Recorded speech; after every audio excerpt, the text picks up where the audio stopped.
dumating ka, kundi talagang siguradong sa presinto o aabot tong gulo. Sayang no? Ang ganda ng concept natin eh.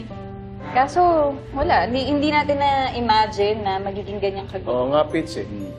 Paano ba yan? Bagsak ba kami? Hindi naman ganun. Seminar naman to eh. Yung ginawa nyo, parang ano yan, proof of concept para malaman kung okay na isip nyo. Kaso anong ipipresent natin? Alangan naman yung nangyari kanina. Hindi naman makakatulong yun. Hindi. Actually, okay nangyari kanina. Nalaman nyo kung ano yung mga mali, nalaman nyo kung ano yung mga hindi dapat mangyari. Makakatulong yan dun sa pag-aayos nyo ng incentive program. Kaya okay yun. Tama. Eh di mag-meeting ulit tayo. Kakabilib talaga tong group leader natin no? Matalino na, masipag pa, maganda pa. Ay, hindi naman. Totoo lahat ng sinabi niya. Ano ka ba? Sabi ko nga po sa kanya, yung katulad niya po yung masarap ligawan, yung masarap ipagmayabang sa magulang. Oo. Hi babe! Hello. Pakilala kita. Business partner and life partner ko po, si Belly. Ay. Hello po. Pepito, Elsa, Janice, Patrick, Eric. Ay. Hello. Oh, tara na. Una na po kami. Okay, Thank you po. ingat. Thank you po. Bye-bye. Sige. Tingin mo, liligawan ka pa niya si Hana? Hindi.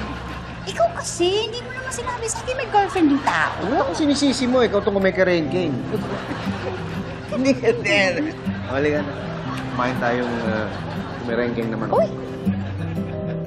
In closing, kahit na hindi naging okay yung kinalabasan ng implementation ng incentive program, ang importante, napag-aralan namin kung ano yung mga mali na nagawa namin at yung mga dapat ayusin. In fairness, matino yung report nila. Ikaw lang naman ang duda kay Elsa eh. Okay, Miss De La Cruz, would you like to add anything else? Yes, sir. Bago ako magpasalamat, meron akong gustong ipagtapat. Actually, ako rin may aaminin din ako. Yon! Ang cheap, nakakainis na, Iyaan mo na. Huling hirit na lang nila to eh. Diba? Listen up, everyone. Actually, si Elsa, asawa ko siya. Oo. Nag-decide lang kami na hindi sabihin sa klase. Baka kasi isipin ng iba na may favoritism ako. Hindi dapat ganun eh. Kasi ang trato ko sa lahat, pantay-pantay.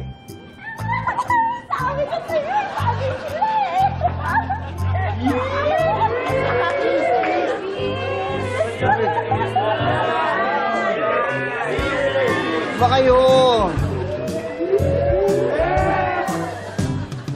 Araw-araw nabibigyan tayo ng pagkakataong matuto. Hindi lang kasi sa eskwelahan ng pag-aaral. Kung gusto mong matuto ng pagtulong, pakikisama, malasakit at pagkatao, dapat totoong buhay ang pag-aralan mo. At importante yan kasi yung mga taong may mabuting kalooban, mga kaibigan ang kayamanan. Oh, di ka pa kumakain. Berta, huwag ka ngang magulo ha. Tinatapos ko itong level 59. Last level na to. Yes! Yes! Natapos ko! Yes! Yes!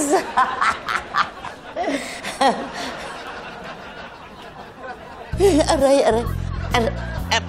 Berta, tulungan mo ako. Hindi ko mabuluktot ang kamay ko. Ang sakit. Aray. Berta! Ano ba? Aray. Ewan ko sa'yo. Hoy! Tulungan mo naman ako! Hoy! Hindi ko maibaba!